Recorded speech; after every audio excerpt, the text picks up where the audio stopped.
अस्सलामु अलैकुम वरहमतुल्लाहि वबरकातुहू।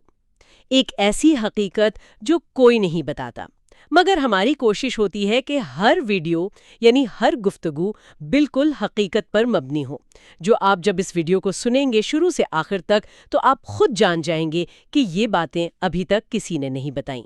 चलिए वीडियो शुरू करते हैं। जी बहुत शुक्रिया। और वाकई आज हम जिन हकाइक पर बात करने वाले हैं वो काफ़ी आंखें खोल देने वाले हैं। बिल्कुल। अच्छा, गुफ्तगू को बाकायदा शुरू करने से पहले मैं एक बहुत अहम बात वाजे कर दूं। हमारा मकसद आज की इस गुफ्तगू में किसी भी नज़रिए, चाहे वो सियासी हो या मजहबी, उसकी हिमायत या मुखालफत करना हरगिज़ नहीं है। हम सिर्फ और सिर्फ उन हकाइक और दलाइल को गैर जानिबदाराना अंदाज में पेश कर रहे हैं जो सामने आए हैं। सही बात है, क्योंकि जब तक हम चीज़ों को गैर जानिबदार होकर नहीं देखेंगे असल खराबी समझ में नहीं आएगी। तो आज हम बुनियादी तौर पर दो मखसूस केसेस का जायजा लेंगे।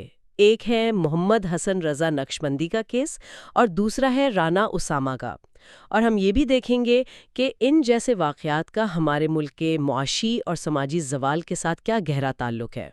बिल्कुल, और ये ताल्लुक बहुत गहरा है, जितना हम अमूमन सोचते हैं उससे कहीं ज़्यादा। तो चले इस बात की तह तक पहुंचते हैं। सबसे पहले हम ज़रा मोहम्मद हसन रजा नक्शबंदी के वाक़े की तरफ आते हैं। ये शख्स जो नारोवाल से गिरफ्तार हुआ है। जी, वही जिसका नाम मुरीदे के वाक़यात में भी बहुत उछला था। हाँ, वो काफी अरसे से छुपता फिर रहा था, रोपोश था, और फिर आखिरकार पुलिस के हत्थे चढ़ ही गया।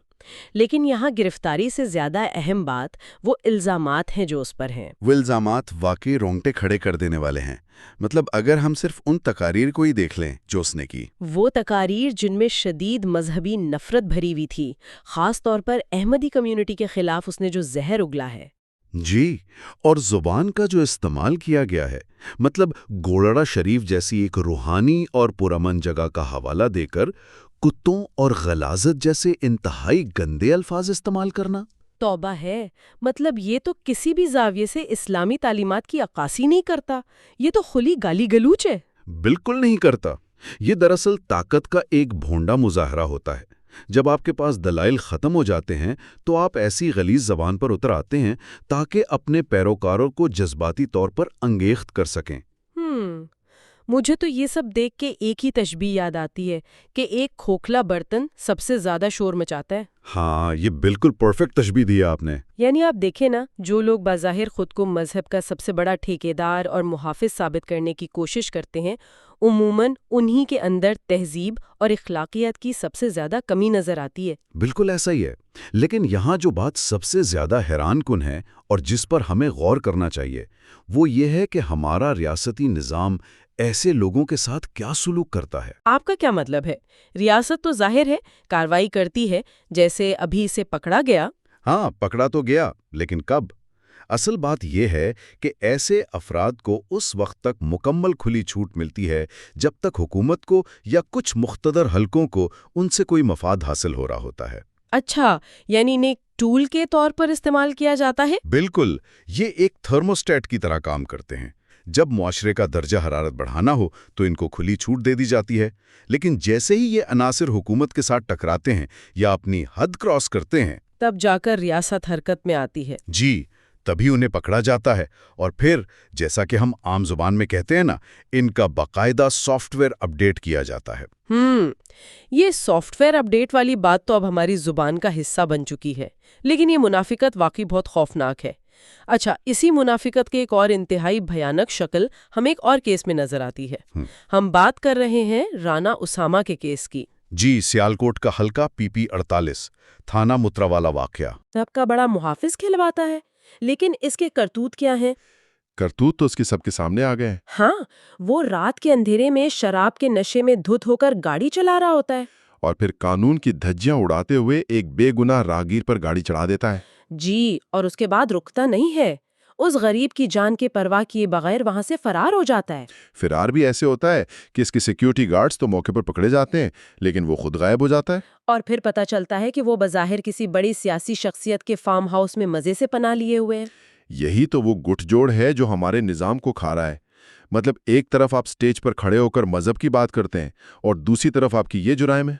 अच्छा, یہاں پر مجھے ایک شدید قسم کا اعتراض ہے، یا کم از کم ایک ایسا سوال ہے جو مجھے بہت کھٹکتا ہے۔ میں یہ سوچ رہی تھی کہ اگر ان لوگوں کا اصل چہرہ اتنا ہی بھیانک ہے، شراب نوشی، قانون شکنی اور قتل جیسے جرائم میں یہ ملوث ہیں، تو پھر یہ لوگ عوام کو بے وقوف بنانے میں آخر کیسے کامیاب ہو جاتے ہیں؟ انہیں لوگ کندھوں پر کیوں بٹھاتے ہیں؟ یہ ایک بہت بنیادی سوال ہے اور اس کا جواب ہماری سماجی نفسیات میں چھپا ہے۔ اصل میں ان لوگوں نے مذہب کو ایک نظریے کی بجائے ایک چورن کے طور پر بیچنا شروع کر دیا ہے۔ چورن؟ مطلب ایک پروڈکٹ بنا دیا ہے؟ جی بالکل، اور جب معاشرے میں مجموعی طور پر جہالت کا معیار اس حد تک گر جائے، لوگ بس آنکھیں بند کر کے اندھی عقیدت میں مبتلا ہو جائیں، تو پھر کوئی کچھ نہیں سوچتا۔ یعنی لوگوں کی تنقیدی سوچ ختم ہو جاتی ہے۔ بالکل ختم ہو جاتی ہے۔ ایک عام پیروکار یہ ماننے کو تیار ہی نہیں ہوتا کہ اس کا رہبر ایک شرابی یا قاتل ہو سکتا ہے، اور جب یہ اندھی عقیدت مل جاتی ہے تو پھر ایسے جرائم پیشہ افراد کے لیے قانون، آئین اور پورے سسٹم کا بیڑا غرق کرنا بائیں ہاتھ کا کھیل بن جاتا ہے۔ بہت ہی افسوسناک بات ہے۔ اور دیکھیں، اس اندھی عقیدت اور ان منافقانہ پالیسیوں کا جو نقصان ہے وہ صرف اخلاقی حد تک نہیں ہے، اس کا سیدھا اثر عام انسان کی جیب پر، ہماری معیشت پر پڑ رہا ہے۔ 100%۔ آج جو عوام کی حالت ہے وہ انہی چیزوں کا نتیجہ ہے۔ بالکل۔ اب آپ دیکھیں، ہم عام طور پر روزمرہ کی مشکلات پر بات کرتے ہیں۔ ابھی حال ہی میں ہم نے اداکارہ سعدیہ امام کی مثال دیکھی۔ جی، وہ اپنے بجلی کے بل کے حوالے سے بات کر رہی تھیں۔ ہاں، وہ 26,000 روپے کے بجلی کے بل پر رو رہی تھیں۔ اب آپ خود سوچیں، ایک اداکارہ جس کا ایک لائف سٹائل ہے، اگر وہ اتنی پریشان ہے تو ایک عام مزدور کا کیا حال ہوگا؟ ایک عام آدمی تو بس چکی میں پس رہا ہے، اس کے پاس تو زندہ رہنے کے بنیادی وسائل بھی نہیں بچے ہیں۔ اور جب ہم اس سب کا موازنہ باہر کی دنیا سے کرتے ہیں تو تکلیف اور بڑھ جاتی ہے۔ بالکل، اگر آپ جرمنی یا یورپ کی مثال لے لیں، وہاں بھی تو بحران آتے ہیں۔ ہاں بالکل، یورپ میں تو آج کل سنا ہے بہت مہنگائی ہے، گیس اور بجلی کے بل وہاں بھی تو زیادہ ہیں۔ مہنگائی ہے، بالکل ہے، پیٹرول کی قیمتیں بھی زیادہ ہیں، لیکن وہاں کا نظام چلتا ہے۔ وہاں عوام سڑکوں پر آ کے خودکشیاں نہیں کرتی۔ ایسا کیوں ہے؟ وہاں بھی تو لوگ پریشان ہوتے ہوں گے۔ ہوتے ہیں، لیکن فرق ان کے نظام میں ہے۔ وہاں لوگوں کی آمدنی کا ایک ایسا معیار سیٹ ہے جو ان کو زندہ رکھتا ہے، اور سب سے بڑی بات یہ کہ وہاں کے حکمران عوام کے ٹیکس کے پیسوں سے نجی جہازوں پر ہنی مون منانے نہیں جاتے۔ یعنی وہ عوام کا پیسہ اپنی ذاتی عیاشیوں پر نہیں اڑاتے۔ جی ہاں، وہ فضاؤں میں سیر و تفریح نہیں کرتے پھرتے۔ وہاں کے چانسلر اور وزیر عام ٹرینوں میں سفر کر لیتے ہیں، تو جب عوام دیکھتی ہے کہ ہمارا پیسہ ہمارے لیے خرچ ہو رہا ہے تو وہ ٹیکس بھی خوشی سے دیتے ہیں۔ صحیح، یہ تو صورتحال بالکل ایک ڈوبتے ہوئے جہاز جیسی ہو گئی ہے۔ ڈوبتا ہوا جہاز؟ جی، مطلب ایک ایسا جہاز جس میں مسافر یعنی عوام اپنی جیبوں سے پانی باہر نکالنے کی بچنے کی کوشش کر رہے ہیں۔ ٹیکس دے کر۔ ہاں، ٹیکس دے کر، لیکن جو جہاز کا عملہ ہے، یہ سیاستدان اور منافق رہنما، یہ خود ہی جہاز میں مزید سوراخ کیے جا رہے ہیں اپنی عیاشیوں کے چکر میں۔ بہت زبردست تشبیہ ہے، اور اس سے ایک انتہائی اہم سوال جنم لیتا ہے، وہ یہ کہ ان دوگلے رہنماؤں نے ہمارا صرف معاشی نقصان نہیں کیا۔ معاشی نقصان سے بڑھ کر کیا ہو سکتا ہے؟ معاشی نقصان سے بہت بڑا نقصان یہ ہوا ہے کہ انہوں نے عوام کی عقل، شعور اور سوچنے سمجھنے کی صلاحیت کو مکمل طور پر سلب کر لیا ہے، ایک سماجی تباہی مچا دی ہے۔ یعنی ایک ایسا معاشرہ بنا دیا ہے جو سوال کرنا ہی بھول گیا ہے۔ بالکل، جب انسان کو دن رات صرف یہی فکر ہو کہ وہ بل کیسے دے گا، روٹی کہاں سے لائے گا، تو وہ ان بڑے مافیاز کے خلاف کیسے سوچے گا؟ اور اسی فرسٹریشن اور مجبوری کا فائدہ پھر وہ لوگ اٹھاتے ہیں جو نفرت کے بیج بوتے ہیں۔ ہم نے شروع میں احمدی کمیونٹی کا ذکر کیا تھا۔ جی بالکل۔ اب جو حقائق سامنے آئے ہیں ان کے مطابق جن احمدیوں کے خلاف یہ مخصوص علماء اتنا زہر اگلتے ہیں، ہم نے تو کبھی نہیں دیکھا کہ انہوں نے ملک کے خلاف کوئی زبان استعمال کی ہو۔ بالکل نہیں، ایسا کوئی واقعہ سامنے نہیں آتا۔ اور نہ ہی انہوں نے ریاستی سطح پر کوئی نقصان پہنچایا ہے۔ لیکن اس کے برعکس یہ جو خود کو مذہب کے ٹھیکیدار کہتے ہیں، انہوں نے نفرت کے جو بیج بوئے ہیں اس نے تو پورے معاشرے کا بیڑا غرق کر کے رکھ دیا ہے۔ یہی تو وہ بات ہے جو ہم سمجھانے کی کوشش کر رہے ہیں۔ یہ مواد اور یہ حقائق واضح طور پر اس بات کی نشاندہی کرتے ہیں کہ جب مذہب کے نام پر ایک طرح کی ڈکٹیٹرشپ قائم ہو جائے اور حکومتیں صرف ذاتی مفادات یا खुले अल्फाज में कहूँ तो इश्क माशूकी और पसंद नापसंद पर चलने लगें तो मुआशरा किस तरह एक अजाब में तब्दील हो जाता है। बहुत तल्ख हकीकत है। और आज की इस सारी गुफ्तगू का खुलासा किया जाए तो हमने यही देखा कि किस तरह मजहबी लिबादे में छुपे ये मुनाफिकाना रवैये, कानून की खुलम खुला पामाली और अवाम का माशी इस्तेहसाल, ये सब आपस में जुड़े हुए हैं। जी, ये सब एक ही जंजीर की कड़ियां हैं। तो इस सब का असल मतलब क्या है?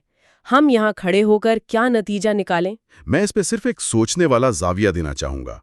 हम सबको अपने आप से ये पूछना चाहिए कि अगर किसी माशरे के अखलाकी फैसलों का इख्तियार ही उन अफराद के पास चला जाए जिनकी अपनी अखलाकी बुनियादें बिल्कुल खोखली हैं, तो क्या कोई भी नया कानून या कोई भी नई माशी पॉलिसी इस निज़ाम को कभी ठीक कर सकती है? ज़ाहिर है नहीं कर सकती, जब तक कि खुद अवाम सवाल पूछने और तनकीदी सोच अपनाने की जहमत ना करें। ये वाकई एक ऐसा सवाल है जो हमें अंदर तक झुंझोड़ देता है और हमें इस पर बहुत संजीदगी से सोचना होगा।